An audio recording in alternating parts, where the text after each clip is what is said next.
पढ़ना है। क्या पढ़ना है आपको? रेस्पिरेशन। देखना रेस्पिरेशन क्या होता है। रेस्पिरेशन क्या होता है? जैसे मैंने एक रिएक्शन लिखा है ऐसे, ये लिखा मैंने C6H12O6 और प्लस के लिखा मैंने 6O2, प्लस का लिखा मैंने 6O2 और यहाँ से बना हमारा 6CO2। क्या बना हमारा? 6CO2 बना, प्लस के 6H2O बना और प्लस बनी एनर्जी। प्लस क्या बनी? एनर्जी। तो सबसे पहली बात तो ये याद रखना कि जो रेस्पिरेशन होता है ना वो एक एक्सोथर्मिक रिएक्शन होता है। रेस्पिरेशन क्या होता है? Exothermic reaction, REACTION। तो रेस्पिरेशन कौन सा रिएक्शन होता है? एक्सोथर्मिक। तो एक्सोथर्मिक क्यों होता है? क्योंकि इसमें एनर्जी बाहर निकलती है। तो ये पूछेंगे ना, why respiration is exothermic reaction. Respiration exothermic reaction क्यों है? क्योंकि उसमें एनर्जी बाहर निकलती है। तो जिस रिएक्शन में एनर्जी बाहर निकलती है ना उसे एक्सोथर्मिक कहते हैं। क्या कहते हैं उसे? एक्सोथर्मिक। तो रेस्पिरेशन एक एक्सोथर्मिक रिएक्शन है, ठीक है। रेस्पिरेशन सिंपल है क्या? जैसे मान लो ये ग्लूकोज है, क्या है ये हमारे पेट में खाना पड़ा हुआ है, ठीक है। अब हम बाहर से ऑक्सीजन लेते हैं। बाहर से क्या लेते हैं? ऑक्सीजन। भाई ग्लूकोज को मैंने ऐसे लिख दिया ना, C6H12O6 ये ग्लूकोज है। अब हमने बाहर से ऑक्सीजन ली, तो जब हमने बाहर से ऑक्सीजन ली तो उस ऑक्सीजन ने हमारे खाने को पचा दिया, डाइजेस्ट कर दिया, जिससे हमारी बॉडी में क्या बनी? जिससे हमारी बॉडी में CO2 बनी। क्या बनी? और हमारी बॉडी में पानी बना और हमें एनर्जी मिली। क्या मिली हमको? एनर्जी। तो इस तरह को रेस्पिरेशन कहते हैं। ऑक्सीडेशन ऑफ फूड होता है रेस्पिरेशन। देखो एक चीज़ होती है ब्रीथिंग। क्या होती है? ब्रीथिंग समझते हो? ब्रीथिंग माने सांस लेना, मतलब ऑक्सीजन लेना और CO2 बाहर छोड़ना, ये गैस का आदान प्रदान, ये होती है ब्रीथिंग। इसे ब्रीथिंग कहते हैं, ठीक है। लेकिन रेस्पिरेशन क्या होता है? रेस्पिरेशन होता है ऑक्सीजन को लेके खाने को पचाना, ऑक्सीजन को लेके खाने को डाइजेस्ट करना, जिससे क्या बनता है? जिससे हमारा CO2 बनता है, वाटर बनता है, एनर्जी बनती है। तो रेस्पिरेशन एक एक्सोथर्मिक प्रोसेस है। तो रेस्पिरेशन क्या होता है? ऑक्सीडेशन ऑफ फूड होता है। Oxidation of food that give us energy. Food का ऑक्सीडेशन करना जिससे हमें एनर्जी मिले, जिससे हमें क्या मिले? एनर्जी। तो उसे रेस्पिरेशन कहते हैं। तो ऑक्सीडेशन क्यों बोल रहा हूँ? क्योंकि यहाँ पे ऑक्सीजन आ रही है, ऑक्सीजन मिल रही है ना इसको। तो ऑक्सीजन का गेन ही तो ऑक्सीडेशन होता है। ऑक्सीडेशन माने होता है गेन ऑफ ऑक्सीजन, तो उसे ऑक्सीडेशन कहते हैं, ठीक है। तो ये होता है रेस्पिरेशन। बच्चों एक मिनट शांत हो जाओ। तो ये क्या होता है हमारा? ये रेस्पिरेशन होता है। तो रेस्पिरेशन में हम ग्लूकोज को ऑक्सीजन देते हैं, जिससे हमें क्या मिलती है? CO2 water energy. CO2 water और एनर्जी। अब थोड़ा समझना बात को। जैसे ये जो ग्लूकोज होता है ना, ये हमारा 6 कार्बन का एक मॉलिक्यूल होता है। 6 कार्बन का एक मॉलिक्यूल होता है। अब ये क्या होता है? साइटोप्लाज्म में, साइटोप्लाज्म सेल के अंदर होता है ना, साइटोप्लाज्म। तो साइटोप्लाज्म में ये पाइरूवेट में कन्वर्ट हो जाता है। किस में कन्वर्ट हो जाता है? पाइरूवेट में। और ये पाइरूवेट एक 3 कार्बन का मॉलिक्यूल होता है। तो ग्लूकोज जो कि एक 6 कार्बन का मॉलिक्यूल होता है ना, तो ये किस में कन्वर्ट हो जाता है? पाइरूवेट में। किस में कन्वर्ट हो जाता है? ये पाइरूवेट में। तो ग्लूकोज एक 6 कार्बन का मॉलिक्यूल होता है। तो साइटोप्लाज्म के अंदर ये पाइरूवेट में कन्वर्ट हो जाता है, जो 3 कार्बन का मॉलिक्यूल होता है, ठीक है। अब क्या होगा सुनो बच्चों, समझने की बात को। ये 1 मार्क क्वेश्चन है। ग्लूकोज में कितने कार्बन होते हैं? 6। पाइरूवेट में कितने होते हैं? 3। तो ग्लूकोज पाइरूवेट में कहाँ कन्वर्ट हुआ? साइटोप्लाज्म के अंदर। अब क्या होगा? अगर होगा हमारा माइटोकॉन्ड्रिया। क्या होगा हमारा? माइटोकॉन्ड्रिया। ये माइटोकॉन्ड्रिया हो गया। तो तुम्हें पता है ना, माइटोकॉन्ड्रिया को हम पावर हाउस कहते हैं। क्या कहते हैं हम? Power house. क्योंकि माइटोकॉन्ड्रिया हमें एनर्जी देता है ATP के रूप में। तो माइटोकॉन्ड्रिया को power house of the cell कहते हैं, power house of the cell. तो माइटोकॉन्ड्रिया के अंदर साइटोप्लाज्म के साथ क्या होने वाला है? तो ये CO2 में कन्वर्ट हो जाएगा और ये H2O में कन्वर्ट हो जाएगा और ये एनर्जी में कन्वर्ट हो जाएगा। किस में कन्वर्ट हो जाएगा?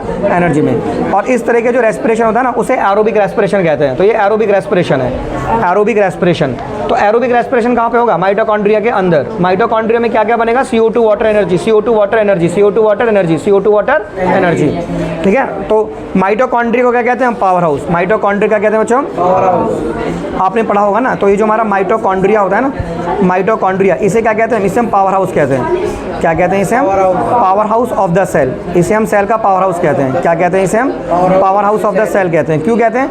क्योंकि ये हमें एनर्जी देता है। Because it give us energy. Because it give us, ये हमें क्या देता है? एनर्जी। ये हमें क्या देता है? एनर्जी देता है। किसके रूप में? In the form of an ATP। In the form of an ATP। तो ATP के रूप में हमें ऊर्जा देता है कौन? माइटोकॉन्ड्रिया। कौन देता है? तो माइटोकॉन्ड्रिया के बारे में ये बात ध्यान रखनी है। ATP, ठीक है। और ATP का फुल फॉर्म क्या होता है? Adenosine triphosphate. क्या फुल फॉर्म होता है इसका? Adenosine triphosphate. एडिनोसाइन ट्राइफॉस्फेट, ये ATP का फुल फॉर्म होता है। मतलब इसे फॉस्फेट कहते हैं, ठीक है। इसके 3 एटम होते हैं इसके अंदर, मतलब ट्राइफॉस्फेट। मतलब ये फॉस्फेट होता है ना, तो इसके 3 एटम होते हैं इसके अंदर, तो इसे ट्राइफॉस्फेट कहते हैं। तो ATP को energy currency of the cell कहते हैं। ATP को क्या कहते हैं? Energy currency of the cell. तो ATP को क्या कहते हैं हम? ध्यान रखना, इसे एनर्जी करेंसी कहते हैं। क्या कहते हैं इसे हम?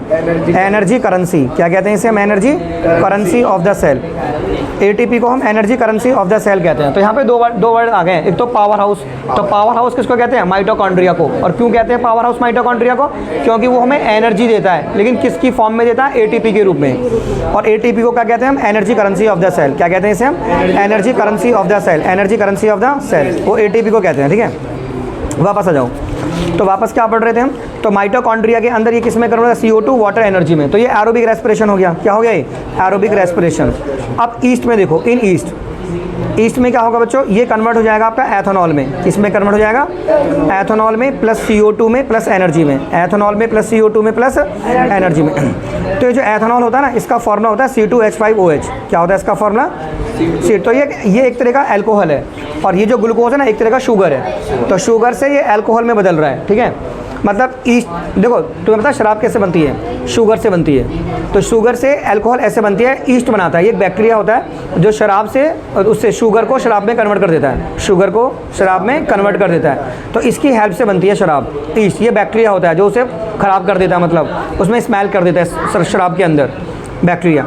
तो ये जो रेस्पिरेशन होता है ना, ये ऑक्सीजन की एब्सेंस में होता है, ऑक्सीजन की एब्सेंस में। तो जब हमें शराब बनानी होती है ना, अल्कोहल माने शराब, एथेनॉल है ना, ये अल्कोहल है। क्या है ये? अल्कोहल। तो जब अल्कोहल बनानी होती है ना हमें, तो वो ईस्ट का पानी डालते हैं, उसमें ईस्ट बैक्टीरिया डालते हैं, ताकि वो, और ऑक्सीजन की सप्लाई को बंद कर देते हैं। ऑक्सीजन की सप्लाई को बंद कर देते हैं। जैसे कैसे होता है प्रोसेस? जैसे माइलेट वगैरह यूज़ करते हैं, जौ वगैरह। ठीक है, तो जौ और ये वाले बैक्टीरिया। ठीक है, तो जौ हमने ले रखी है, और हम जौ क्या होगी? शुगर। जौ क्या हो गई? शुगर हो गई। ठीक है, अब उसमें हम ईस्ट लाए, ईस्ट डाल दिया उसके अंदर। जौ के अंदर क्या डाल दिया? ईस्ट। और ऑक्सीजन की सप्लाई बंद कर दी, ऑक्सीजन की सप्लाई बंद कर दी, ऑक्सीजन नहीं मिलनी अब। तो वो उसे शराब बना देता है। क्या बनाता है? तो उसे शराब बना देता है, बियर या फिर विस्की, ये सब बना देता है। ठीक है, तो मतलब ये जो होता है ना, ये शुगर होती है। जौ तो हो गई शुगर, और इससे अल्कोहल बन गई, तो इसे फर्मेंटेशन कहते हैं। क्या कहते हैं इसे?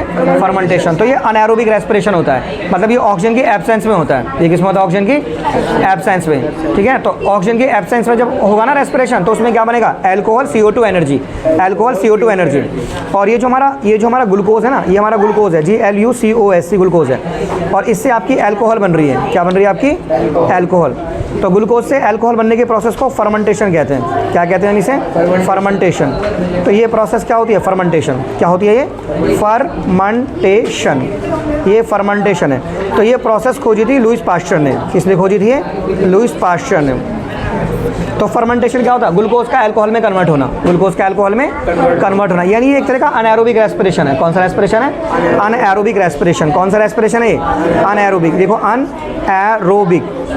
Anaerobic respiration. तो अनएरोबिक रेस्पिरेशन किसकी उसमें होता है? ऑक्सीजन की एब्सेंस में, ऑक्सीजन की एब्सेंस में। और ये वाला कौन सा? ये एरोबिक है। क्या है ये एरोबिक है, एरोबिक। ये कौन सा रेस्पिरेशन है? Aerobic respiration. ये एरोबिक रेस्पिरेशन है। बात समझ आ रही है आपको? तो जो एरोबिक होता है ना, एरोबिक का मतलब समझ जाओ, एरोबिक रेस्पिरेशन। तो एरोबिक वो है जो ऑक्सीजन की प्रेजेंस में होता है। किसमें होता है? ऑक्सीजन की प्रेजेंस में। तो इसमें क्या क्या बनता है? इसमें CO2 बनता है, वाटर बनता है, और एनर्जी बनती है। CO2 वाटर और एनर्जी बनती है। और इसमें है ना, हमें 36 मॉलिक्यूल मिलते हैं ATP के। इसमें 36 मॉलिक्यूल हमें ATP के मिलते हैं। ठीक है, और जो हमारा अनएरोबिक रेस्पिरेशन है, कौन सा रेस्पिरेशन है? Anaerobic respiration. अनएरोबिक रेस्पिरेशन जो है, ठीक है, तो इसमें हमारा क्या क्या मिलता है? इसमें हमारा एथेनॉल बनता है। क्या बनता है हमारा?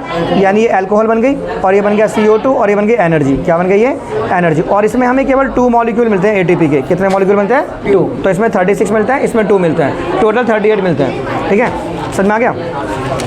अब ये जो प्रोसेस है ना, ये अनएरोबिक है। अच्छा, अगर होगी हमारी मसल सेल्स, क्या होगी हमारी? Muscle cells.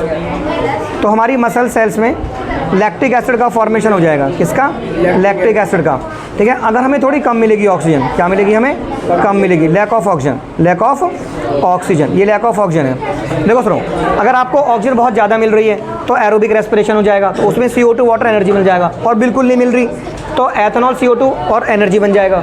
तो और थोड़ी कम मिल रही है, तो ये प्रोसेस हमारी मसल सेल्स के अंदर होगा, और इसमें लैक्टिक एसिड बनेगा। क्या बनेगा? Lactic acid. तो ये थोड़ा ध्यान रखना, मसल सेल वाला, MUSCLE। मसल सेल्स के अंदर जो प्रोसेस होता है ना, उसमें लैक्टिक एसिड बनता है। क्या बनता है? Lactic acid. और ये कब बनेगा? जब हमारी ऑक्सीजन कम मिलेगी, हमें लैक ऑफ ऑक्सीजन मिलेगी, तो लैक ऑफ ऑक्सीजन से लैक्टिक एसिड बनेगा।